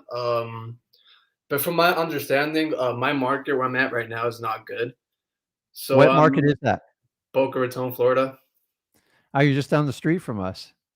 Yeah, you guys are in Port St. Lucie, right? Yeah. Yeah, I'm actually staying at the FAU campus right here. Oh, where are you at? FAU, the university. Okay. Awesome. Okay. Yeah, so I was So what year are you in school? I'm in school right now, yeah. What year? Junior year. What do you study? Finance, same as you. Interesting. Guys, if you're going to go to school, you can't figure it out, either get an accounting or a finance degree, because I promise you that's a skill set that you can always rely on. I use it today like to study stocks. You talk about PE ratios and all that other stuff. That's the only way I kind of learned it. Although today I think you can learn most of it. But go ahead. I agree with you. Boca's brutal. Yeah. It's a huge retirement community, and it's kind of near the water. God, FAU's changed so much there. I do love that they got a football stadium. I got to tell you, I'm envious of that. That's nice. Grown so much over the past few years. It's crazy. So where are you from originally? Spain. I've been here for 4 years now. So what brought you to Florida? Well, I have family over here. I just wanted to change in my life, so here I am. Okay. Yeah. So my question was, since as you said, Boca was brutal, so I thought going the virtual route would be better. Mm-hmm. So my question is, how do I research a virtual market to know if it's good? So if you have the ability to use listrei.com, which is nothing more than our PropStream affiliate. Yes, we get money off of it. It's a big shocking secret. It's no additional cost. They have ways where you what you want to do is research the cash buyers and reverse engineer it. So without taking 20 minutes of your time, go to freewholesaling.com and look for the tab on researching cash buyers. Wherever there's cash buyers, which it's all documented, is going to kind of point you where the volume is and the price points. You can also go on Zillow, Trulio, all these other places and research average sale prices in a market. Obviously, you want to sell inventory where the average median price is in there. So if you reach the 700,000, the median price is 300 in a market. Understanding the lower the price, the more of the easier it is to sell. I don't like going into the really low income areas because I just find them a lot of work. I started out in those neighborhoods making $2,000 to $3,000 a deal. What makes them more work? It's just a lot of drama. So if it's in a low income area and the property's constantly churning over, being vandalized, a lot of people will blame the tenants, and actually it winds up. I'm not blaming community, but so here's an easy way. If you look at a property in a lower income area, say, the property's under 60,000, which is a lot of markets across the country, Indiana, parts of Ohio, I mean, there's all sorts of stuff in Alabama. And when you see the deeds traded hands like 30 times, run. If you Right. see it owned by the bank and back and forth, what happens is somebody keeps going to try to fix the problem and they just keep getting taken down. Like, listen, I think I can fix anything, but there comes a limit. Let me give you an example. In Fort Pierce, one of my favorite cities, okay? I used to own an apartment complex there. I thought I stole it from the bank. I literally go, oh my God, it was a sixplex. I think I picked it up for like 15 grand. Needed a lot of work. I put like 50 into it.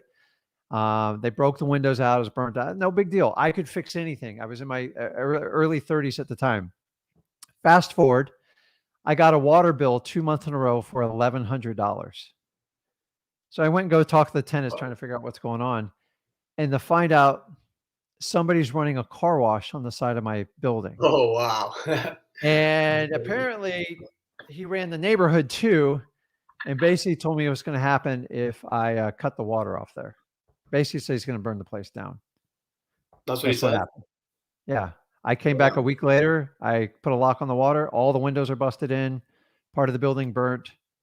I gave up. I was a motivated seller and I moved on with my life. I learned that there's certain problems you can't fix in society as much as you want it. And I would like to fix it, but I would have had to fix the entire block to fix it. So it's challenging. Like sometimes you got to know like what fights to fight. So if you go too low, it's just a lot of drama. And there's a lot of like if a dog chases you or you're constantly picking up drug needles, I didn't get into wholesaling to do that. And I had to remind myself. I didn't get into wholesaling, so I had to carry a gun everywhere I went either. Wow. Probably shouldn't say that on here, but like, so here's a rule of thumb is if you drive there at night and you would be okay driving there at night, it's a good area to go. If you're concerned about going there at night, do not be investing your future there. Right. I was thinking the Orlando market, but not exactly Orlando, maybe like the outsides, as in Seminole County, Sanford, Deltona. What do you think about those areas? I know Sanford well. I spent a lot of time there as a kid. Just do your research. So use the technique I already showed you. Just like reverse engineer, get on wholesalers list in that area, look on Craigslist, Facebook Marketplace, and find the area codes that are hot. Like I have people do it to me all the time. So I do the same thing. So is it cheating? If you put it out there, it's public record. There's nothing wrong with it. So I don't want to go out and spend money to figure that out. So if I find like 8 or 9 deals in one area and I like the price point, I like the area, go for it. But like do your homework, do your prospecting ahead of time. Because once you start spending A, your money and B, your time, you can't get it back. And time's more important than money. Money, you can always, you're going to make plenty of it. How old are you? 20 years old. So let me ask you, do your parents like know what you're doing with wholesaling or? Yeah. I mean, they don't really believe in it right now because they're more like traditional, corporate dude, people. welcome to my world. Yeah, I'm just going for it. Guys, just so you guys understand, the only reason Zach sits in front of you today is because I showed him an alternative lifestyle than what we standardly put up with. And I'm here to tell you, Joaquin, you can have anything you want in the world. Like this, like settle, like get a job, call it a day. It's BS. I got no problem with college. I think you look at college as an extension of your education. Yeah. You have to look at it that way, especially in the business world, because you could take that time and probably build a business and get a much better ROI. But here's what I tell people. If you're in college, great. My son, Zach, went to the University of Florida only because he got a full ride and he got his AA degree while he was in high school because his mother pushed him to do it. And I didn't want to have any regrets. I go do it, make some friends, have fun. He came home within a year and it's like, I'm just going to bang it out. But he had everybody in his dorm room, like cold calling. He got everybody on a pay plan. He had the entire business running.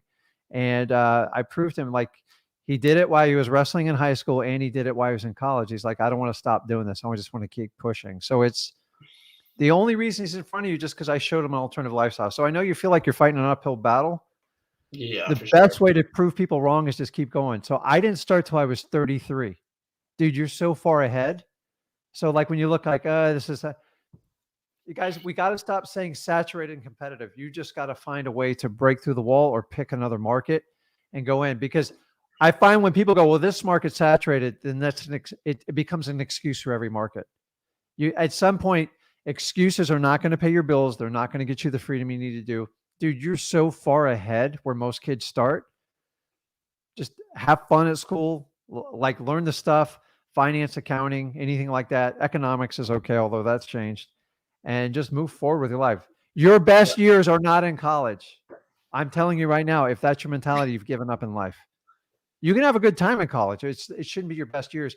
When you're in your 30s and 40s, you're going to you can see the fruits of your labor. So anybody's put in this business, like when I bought my initial property, I look back now, like they pay my old salary. And at the time it was a nightmare. Like I was like, what am I doing this for? This is crazy. I'm paying all these. And now properties are worth 2 and 3 times. And wholesaling, I did it because I minimized my risk. I was able to make cash. And now that I'm older, I can take that cash and buy assets and completely protect me and my family. And that way I don't have to work. People always ask, Rick, why don't you just do coaching full time? To be honest with you, here's the God honest the truth.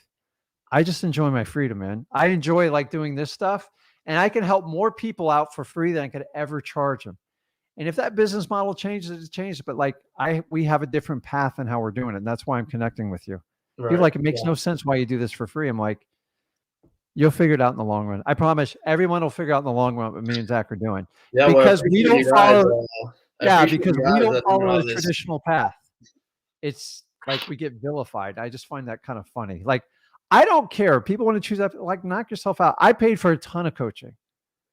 Some of it good, a lot of it bad. I'm brutally honest. There's a lot of people have no idea what they're doing out there. And it gets very, I've noticed it gets very trendy.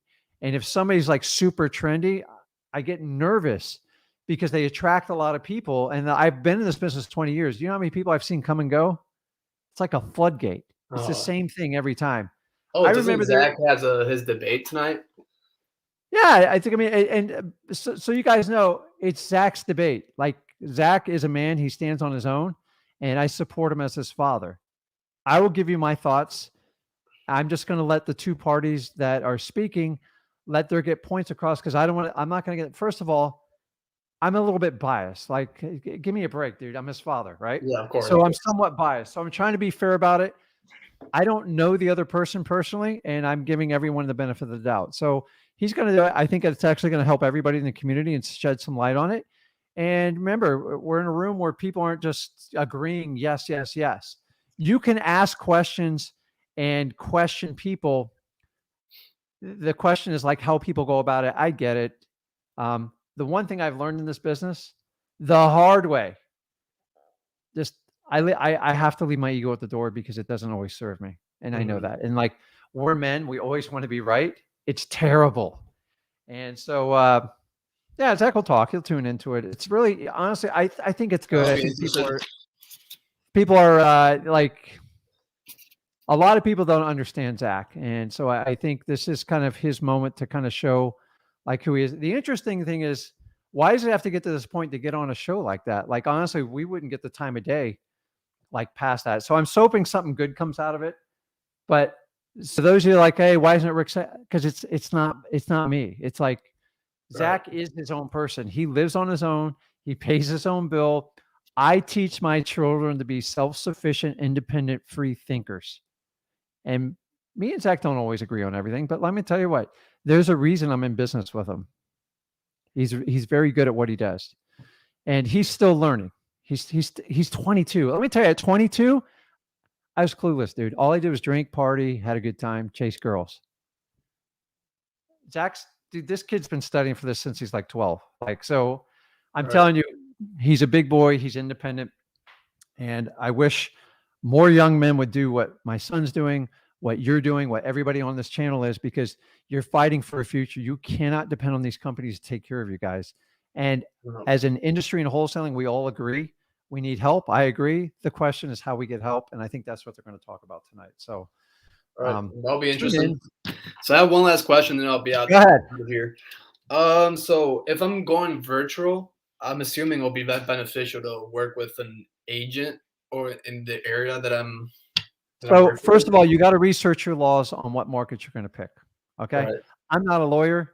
I don't sit here and debate. Like it's not that I don't have time, but I prefer to deliver content that's going to help you guys out. If I sit here and tell you what's legal and not legal all day, dude, it's literally a full-time job. Like, I don't know how people, it's even hard to get the information because every state seems to operate independently. So first, you and you only, you have to read the rules. The best way is go to the whatever does regulation of licenses and read the rules there. Because a lot of people are like, okay, well, I want to wholesale in Utah. I gotta tell you, it's confusing where to even start. It's like, okay, where do I start? So in Florida, I start with where they do licensing and I read the rules. And they'll have a department for real estate. And then you read the rules. Here's a little secret, guys. A lot of states already have laws on the books you don't even know about. And a lot of this legislation just helps enforce the laws. So I don't want to go somewhere where they like, there's just going to like, once you do the second deal, you need a license. Here's my theory on licenses. I'm not going to sit here and debate this all day. If you got to get a license, get one. Only get it if you have to, because it costs money. There's so many things like you got to be sponsored by a broker. They're going to have requirements. They're going to want to underwrite some of your deals. They have the right to ask you questions. So I'm not specifically saying for me to get a license, but like working with one in the area. So it's always good to work with one. Like a walkthrough or something. I'm not there, so I need someone to do that for me.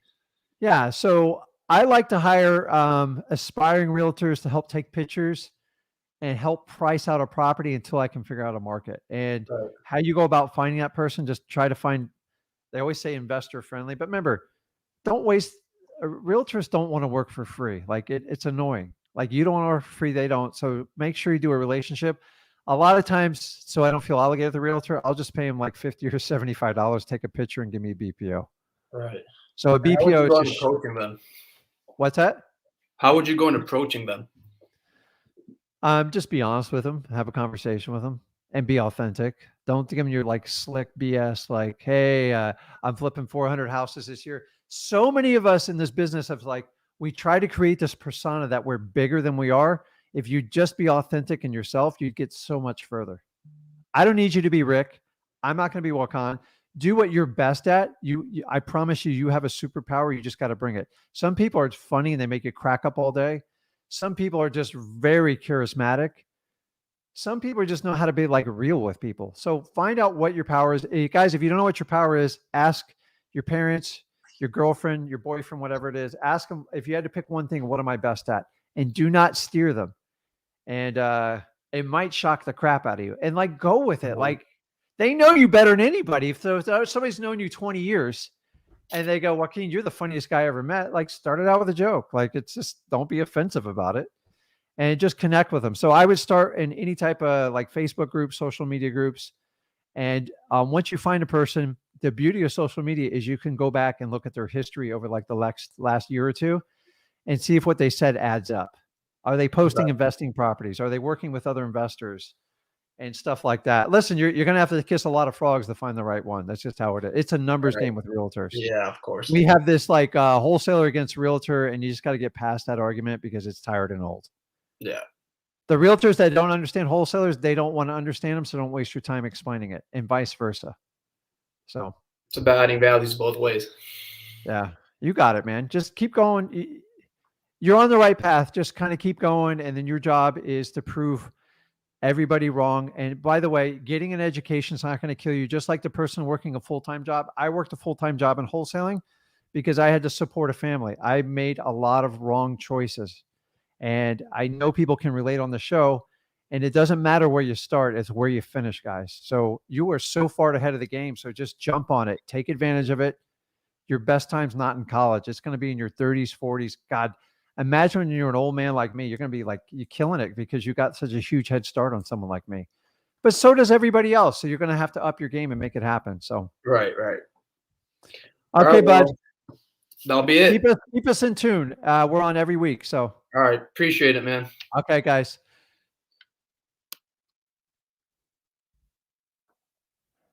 Okay, guys. So I'm going to go through kind of like, I got like 15 minutes here. So we're going to go to one question specifically. Let's get it done. I want to help out as many people as I can. And then we'll go from, remember guys, we got all the lives this week. So I'm going to bring my man Dylan on because this guy is like the picture of persistence. But Dude, he's even got my USF Bulls on. Like he's really pushing, like he needs some. So I went to the University of South Florida for my finance degree, but we didn't have a football team for full disclosure. So I'm going to limit you to one question, Dylan, and remember, you got dad, not Zach. So Dylan's very good at working with my son on like operational stuff. So what you got? I can't hear you, bud. Oh, hold on. Hey, can you hear me? Yeah. Shoot. Oh, hello. Shoot. Can you? Yeah, I can hear you. So, real quick, I have a seller. Perfect.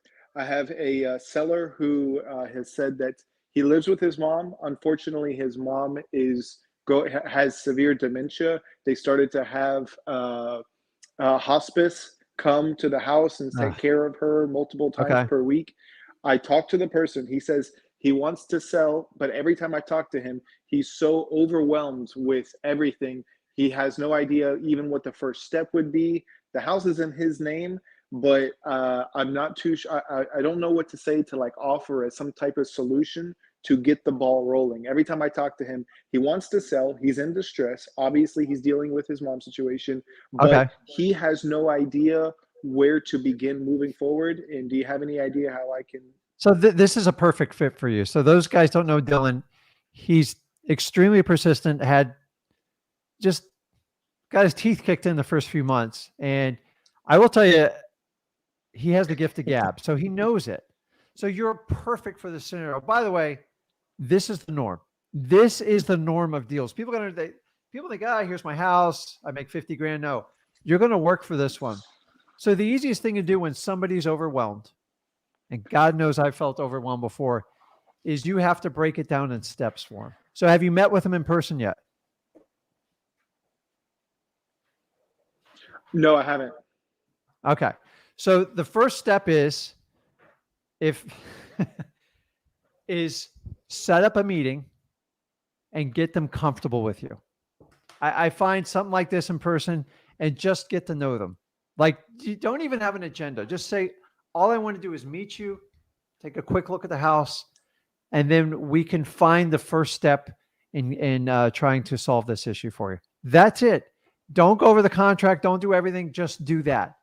And he's going to give you guidance he's going to tell you all the time, guys. A motivated seller go, I'm just overwhelmed. This is just too much for me. I can't deal with it. Your job as a wholesaler, real estate investor, whatever you want to call you, is to go, hey, listen, I understand you. I'm here for you. I've walked countless people through this. Let me help you get started. The best way you can do is get them used to you first. They're going to throw up all over you. You better have a bib ready. And you're just going to have to like take the 2-hour shame walk. This is how you get like really good deals. And you got to take the time. Yeah. And they will tell you in that meeting what they can tolerate in the first step. And so like when you do that meeting, the goal before you leave that meeting is find out what's the first step. Can I put a contract together? Do you want me to bring in an attorney to review it with you? Like whatever you want to do. But you got to find out what they can tolerate with the first step. And then be prepared for 2 or 3 more meetings after that. As far as that first step, is concerned, do you have any like suggestions, any recommendations on things that I can propose that this person can start doing, which will get him closer to being able to sell the house? Maybe say, hey, have you looked at putting her into an elder care facility? Have you looked into, I don't know, is there anything that you know that would be a good suggestion? That's because the guy doesn't know, like he has a problem. So why does he want to sell is my question. I guess every time I ask that question, he says that he goes back to his mom, that his mom's sick and his mom, I think he needs some money to take care of her. He just basically goes back to his mom is near the end of her life. Okay. So as a man that just went through this exact scenario myself and Zach, you got to do what's right for the family. So you got to think back like if it was your mom and stuff like that. So of course, that's what I want to do. But like, I'm not a medical expert. So you got to slow down and kind of go, he needs the money from the house to take care of his mom, but he's overwhelmed trying to find her a facility. So what you can do is you can bring other people in to help you give guidance on what it is. But remember, it's not your decision. You cannot make that decision for them. It's too much. A, it's too much of a liability, and B, it's a family issue. You have to be there when they're ready to sell and let them know you're 100%. Of course. So it might take some time. I'm just going to, like, sometimes you've got to give people Okay. time. So many wholesalers are so quick to get a contract, they stop being a human being. So if you have to plant a seed and come back in 6 months. Yeah. So I'm just telling you, just go in, open up to the problem. Yeah. Understand what his issues are and say, listen, you're there to reinforce them. When we decide to sell this, I'm 100% your buyer, and I'll give you as much time as you need in this process. I want to see this as successful for your mom. I get what you're trying to do. Have him explain what he's trying to accomplish and take that weight off his chest. And then you can give him some baby steps to move forward. This is going to take time. By the way, I waited 4 years for a deal once. Okay. So the biggest deals I ever did. And all I did was follow up every 6 months. Family was fighting and I moved on. Yeah. I can follow up, and I've been following up and just be ready for when he decides he wants to sell. I just didn't know if there was anything I could do to like help this person who wants to sell, but they just don't know what to do to take the first step. And to be honest, I'm kind of out of ideas on what to propose this person can do. You're overthinking. Just sit down. Just sit down. Direction that they want to go. Just sit down and meet with him. Ask him what he wants to accomplish, because he doesn't know how to accomplish it.